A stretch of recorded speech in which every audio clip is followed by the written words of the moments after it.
Alors, j'ai reçu de la part de Hameau le nouvel opus qui constitue l'encyclopédie des figurines sous-titrée Techniques de modélisme. Donc dans sa version française, il existe une version anglaise, une version espagnole de tête, et donc là on est sur la version française. Donc c'est une encyclopédie qui va voir défiler donc plusieurs tomes. Le premier tome était consacré à un guide rapide de peinture de figurines. Donc c'était le tome 0. Donc là on est sur le tome 2, en fait c'est le troisième opus, puisqu'on a eu donc un tome 0 qui était un quick guide for figure painting, donc qui était essentiellement axé sur l'acrylique et qui donnait en fait des trucs pour peindre rapidement. Donc c'était un volume qui était pas inintéressant du tout. Le premier volume était un volume, donc le tome 1 qui suivait donc le tome 0 était un volume donc qui était Color, Shape and Lights. Donc là on était véritablement sur de la théorie avec des exemples concrets. Donc c'était très intéressant, mais on restait quand même sur de la théorie. Donc ça peut être un petit peu bourratif d'avoir que de la théorie sur la figurine, sur la peinture des figurines. Donc là avec ce tome 2, j'ai clairement l'impression qu'on entre dans le vif du sujet, avec des choses à la fois concrètes et en même temps qu'on peut reproduire. Donc ce volume 2 s'intitule donc Technique et matériel. Et je dois avouer que des 3 volumes, c'est celui que pour le moment je préfère, parce que là on est vraiment sur quelque chose qu'on peut reproduire, et on est aussi sur des techniques des techniques, je vais reprendre la et sur ce volume, on est véritablement sur des techniques qu'on peut rapidement s'approprier, et certaines techniques en fait qu'on utilise, donc ça permet aussi de s'améliorer et d'avoir des trucs et astuces. En tout cas, moi c'est l'impression que ça m'a donné. Vous comprendrez rapidement pourquoi. Donc on ouvre ce livre. Donc c'est une encyclopédie qui est réalisée sous l'égide de Rodrigo Hernandez Chacon, d'Euro Modelismo, avec à chaque fois plusieurs auteurs qui participent à l'élaboration de cette encyclopédie. Donc c'est bien puisqu'on a plusieurs approches. Donc ça c'est vraiment intéressant. On peut se reconnaître dans chacune des approches. Donc ça c'est vraiment bien. Donc avec une introduction qui est toujours une galerie avec l'évolution, l'approche des différentes techniques proposées pour la peinture des figurines. Et bien on attaque tout de suite avec le sommaire. Donc là, vous allez voir tout de suite, c'est vraiment un bouquin qui est un tome qui est très complet, qui est vraiment très complet à mon avis, puisque on a une première partie qui est consacrée à la peinture acrylique, donc avec une première sous-partie en fait qui parle de la peinture en elle-même, dans sa formulation, etc. Une deuxième sous-partie donc qui parle des techniques. Un deuxième chapitre qui est consacré à l'huile, et ça je trouve ça vraiment très très bien, parce qu'aujourd'hui dans la peinture de la figurine, c'est un petit peu oublié qu'il y a un autre médium que l'acrylique, qui est l'huile, et qui fonctionne aussi très bien. Une troisième partie, donc pas du tout inintéressante, puisqu'on est sur de l'aérographe, donc avec 2 sous-parties tout aussi intéressantes, puisqu'on a aérographe plus pinceau, et on a pinceau plus aérographe. Donc ça c'est vraiment une approche technique qui est très bien, qui est vraiment très très bien. Je l'ai lu avec passion.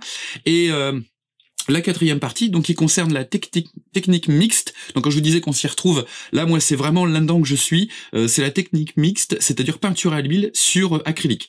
Donc base acrylique à l'aérographe, phase oil brusher au pinceau. Donc on peut aussi utiliser des huiles. Et puis technique de fondu semi-transparent. Alors pour les maquettistes, vous allez ça vous parle pas, mais vous allez voir que la technique va vous parler. En fait, c'est les touches d'huile. Et donc on feuillette un petit peu rapidement pour vous présenter. C'est vraiment un aperçu que je vais vous donner. Et puis moi mon ressenti sur ce troisième tome de l'encyclopédie de la peinture des figurines par Hameau of Mig. Donc avec l'acrylique, présentation présentation des peintures, hein, donc une présentation qui est assez complète, hein, puisque vous voyez, on a même les encres de chez Daler Rooney, donc hein, qu'on connaît, hein, bien entendu, Games Workshop, les peintures Citadel qu'on ne présente plus. Donc ça c'est vraiment voilà, c'est assez complet. Tout de suite on entre voilà dans la technique avec la mise en peinture d'un visage, donc là à l'acrylique. Donc et puis donc un chapitre qui nous est fait par Enrique Velasco, hein, qui voilà, que moi j'aime beaucoup, dont j'aime beaucoup le style, avec, vous voyez, hein, c'est très bien présenté. Le seul regret toujours avec l'acrylique, c'est que d'une certaine manière il y a tellement de manières de poser l'acrylique que ça aurait été intéressant d'aller un petit peu plus loin et d'avoir une page consacrée à la manière, c'est-à-dire si on était sur du pigment poussé, si on était sur des glacis successifs, etc. Ça aurait été intéressant. Mais bon, c'est pas non plus voilà, ça reste tout à fait abordable et parfaitement compréhensible, notamment avec des step by step. On a quand même les faces qui sont bien décomposées. Donc ça c'est vraiment bien. Donc un autre exemple, toujours sur la peinture acrylique, cette fois-ci avec une technique dans le frais en fait. Donc c'est pas mal non plus, hein, technique dans le frais. Il y a vraiment un très joli tour d'horizon, hein, malgré tout des différentes techniques du pointillé. Et non, c'est vraiment très bien. Vous voyez sur les différentes éléments de l'armure, hein, en pointillé, c'est pas mal. C'est vraiment pas mal. Qu'on continue, hein, texture d'un feutre avec un petit morceau d'éponge. Pour les éclaboussures, ensuite le soulignage. Alors on va dire que c'est du lining, d'accord? Parce que soulignage, des fois il y a des mots qui se traduisent pas forcément très très bien.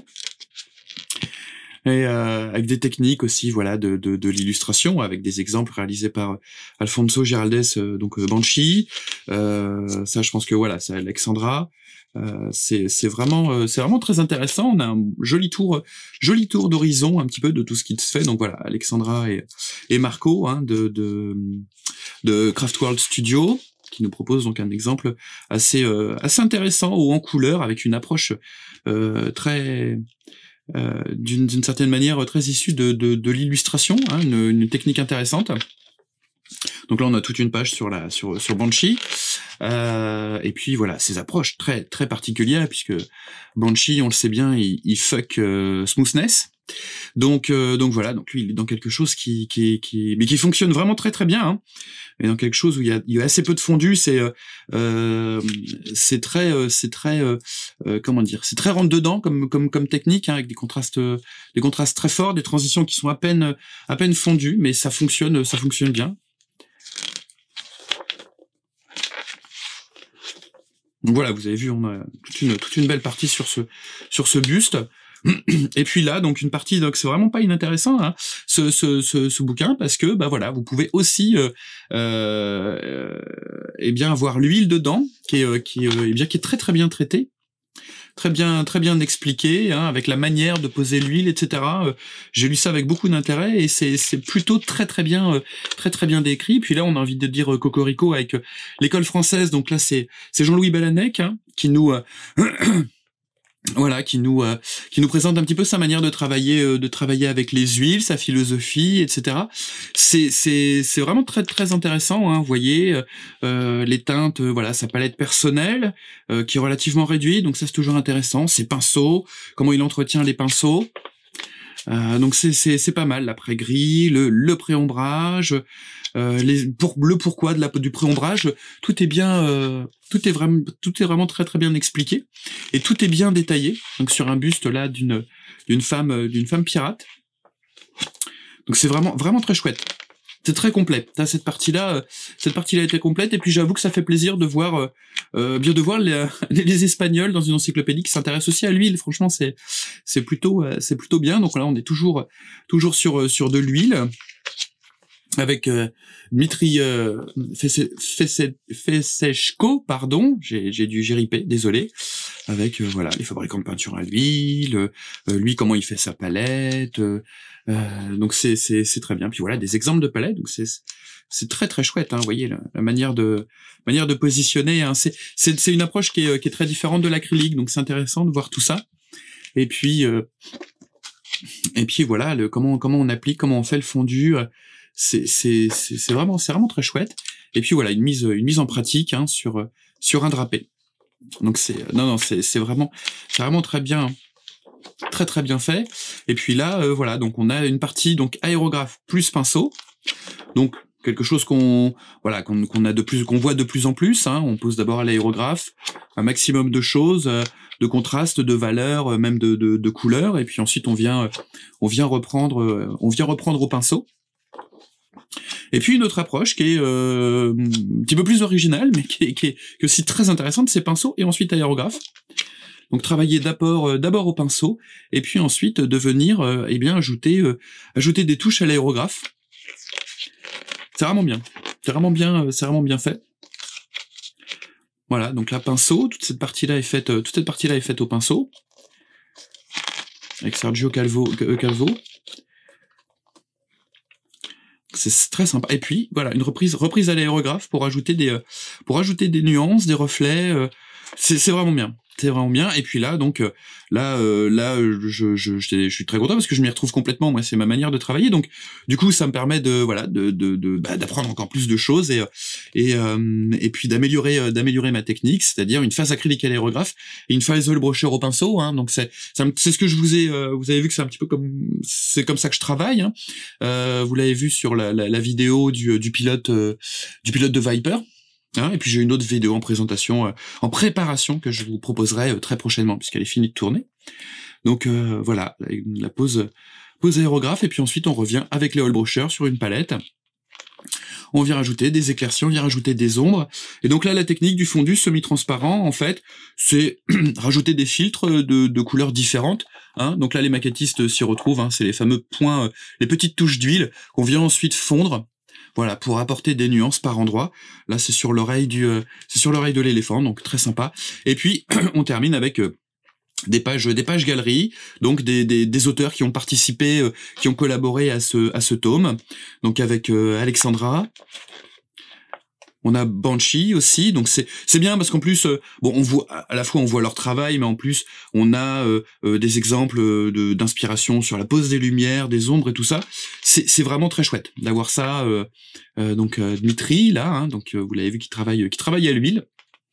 Et au final, un travail à l'huile, un travail à l'acrylique, quand c'est très bien fait, c'est difficile de faire la différence en fait. Il n'y a pas une technique, un médium qui est finalement mieux que l'autre. C'est à chacun de décider avec quel médium il est le plus à l'aise. Ça, je l'avais vu au moment où il avait terminé. C'est mortel quoi. C'est juste mortel. Et c'est à l'huile. Donc Enrique Velasco. Voilà, hein, qui est un peu hérétique là quand même parce qu'on est sur du Machine Krieger ou un 20e, une figurine. Enfin bon, bref, je plaisante bien entendu. Hein, c'est superbement réalisé. Sergio Calvo, bien entendu. Hein, ça c'est grand classique, ça déboîte. Et puis Ruben Martinez, hein, je pense que ça c'était l'une de ses dernières pièces. Hein, c'est fait pour le box art de la figurine. C'est pareil, c'est quelque chose. Hein. Regardez un petit peu là, les lumières là, c'est vraiment super bien. Paulo Carello. Donc voilà, franchement, pour le moment, des trois tomes qui sont sortis, c'est celui-là à la limite qu'il faut acheter en premier pour éventuellement avoir envie d'acheter la théorie. Mais celui-là, d'un point de vue technique, c'est bien. Avant de manger la théorie, c'est bien de pratiquer un petit peu et de voir où on pêche, où on est à l'aise et avec quelle étape on a éventuellement des problèmes, etc. Donc ça c'est bien. Je pense qu'il faut déjà appréhender un petit peu la technique, appréhender le médium avant de rentrer pleinement dans une partie purement théorique. Donc voilà, je le recommande. Moi je l'ai mangé et je continuerai à en manger, notamment les dernières parties, la partie sur l'huile, la partie aérographe plus huile. Moi en ce moment c'est ce que je travaille. Donc voilà, je m'y retrouve. Ceux qui travaillent l'acrylique vont s'y retrouver avec des grands noms qui ont travaillé dedans. Donc c'est vraiment C'est tip top. Si tu aimes mes vidéos et que tu veux en voir plus, je te conseille de t'abonner à ma chaîne YouTube Chronique du Blindage en cliquant sur le bouton Subscribe et en actionnant la petite cloche pour être averti dès qu'un nouveau tuto, une nouvelle revue de détails, de montage ou même un banc d'essai sera mis en ligne. C'est encore gratuit, donc profites-en. Tu peux aussi suivre mes palpitantes aventures sur Facebook, @Chronique du Blindage, ainsi que sur Instagram, #ElDiaboloEmilien. Je te dis à bientôt pour de nouvelles aventures!